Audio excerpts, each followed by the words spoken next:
Hey guys, Ted Gravlin, and I decided to bring in the Tedcast, and I decided to do things a little bit different today. I'm actually dug out my old search and rescue pilot flight suit and the helmet and stuff just for fun, because I started to think about what we wanted to talk about is the pre-summer checklist. And so checklists kind of in my brain goes back with flying airplanes. I kind of like checklists. So we're going to talk about checklists today. Actually, we're going to talk about checklists this week.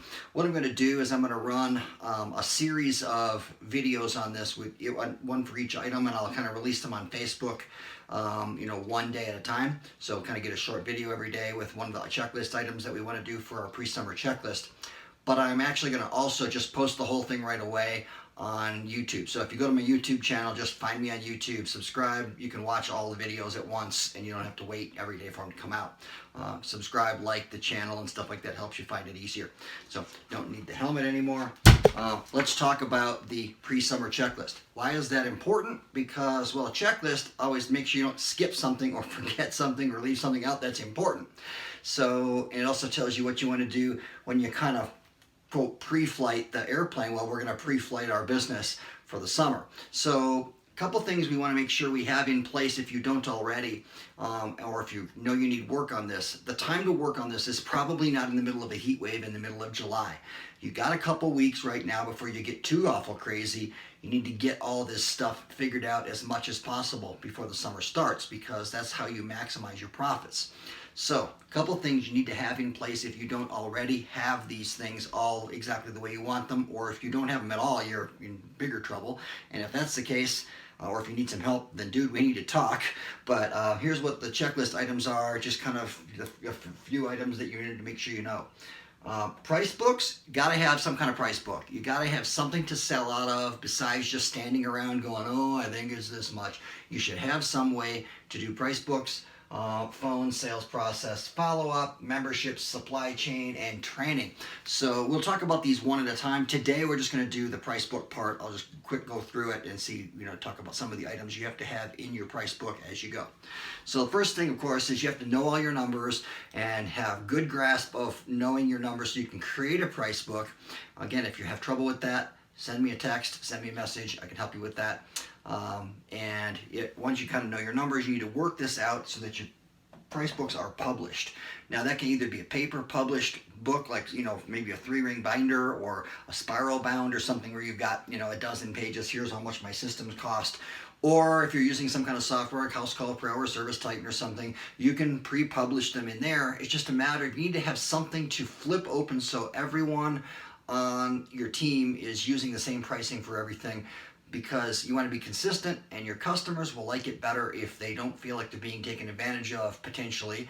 Because if you're sitting there figuring it out at the kitchen table, they start to get a little nervous, like, I wonder if you're giving me a good deal and stuff.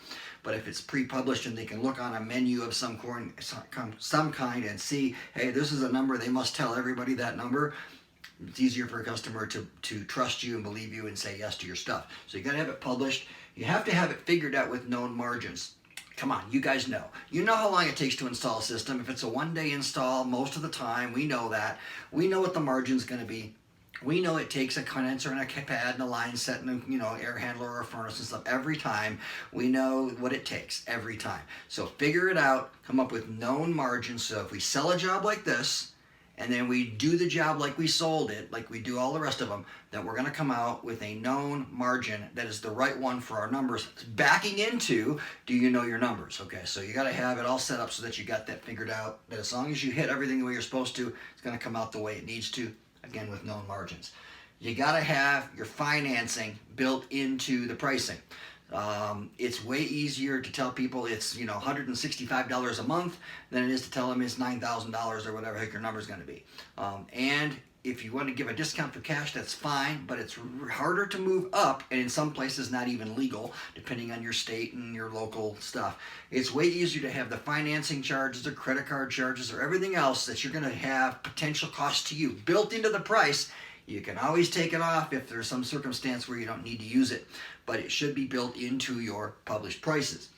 And then of course you want to come up with the best idea is some bundled packages of common things, like this is our platinum package and it has all the stuff with the best of everything and our IAQ all built into one package and all that stuff.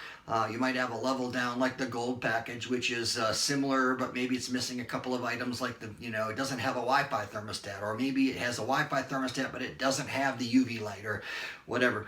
Put some bundled packages together that make sense for your market. It's not the same in Ohio as it is in Texas. It just isn't. So, maybe you have duct cleaning and maybe some places don't have duct cleaning because it's metal duct or flex duct or one way or the other. But again, bundled packages, get all this put together. It'll take you a good few days to do it, but for the rest of the summer, you won't have to think about it. The other thing is, if you've had pricing, you probably noticed that your prices from your suppliers have been going up. So time right now, before you get too awful busy, to ask all your suppliers, give me the latest in what you're going to charge me for equipment this year, and go ahead and just refigure your books, republish them, redo them. Do it now, don't wait. If you think you're going to get a price increase in another month in June or July, you can go ahead and figure it out now. Just say, hey, they're telling me it's going to be 5% higher. Just figure out, take the prices you got, add 5% to it, and then refigure your books. You'll be pretty close, because the worst thing is to not do that, have a 5% increase or 10% increase from your suppliers, and you're still using prices from last winter, and you're sitting here in the middle of July. The other thing that we've been noticing is in some places, not every place, but there have been difficulty getting some kinds of equipment. Some of the warehouses are short on coils or air handlers or condensers or something. Find out now if that's true for you, and if things are hard to get, there's no damn reason why you should be discounting stuff. Because if you can't get one, neither can your competitors. And there's no reason why you should be selling stuff at a high discount just to get the job, when if someone needs to buy a system this summer because theirs is not going to be working or something, or that there's no, and it doesn't mean you have to rate people, but at the same time, you don't want to be the cheapest guy in town, because you can't probably even get the damn equipment anyway for that particular piece. Now we're going to talk about that in a future video, but again, figuring out your prices with known margins and all that, very important. So again, if you want to watch the rest of the videos, go ahead and go to YouTube and find them there. Otherwise, I'll be putting them out. I'm going to do all the series today, but I'll put them all on YouTube today. So that's the tip for the day, and we'll talk soon.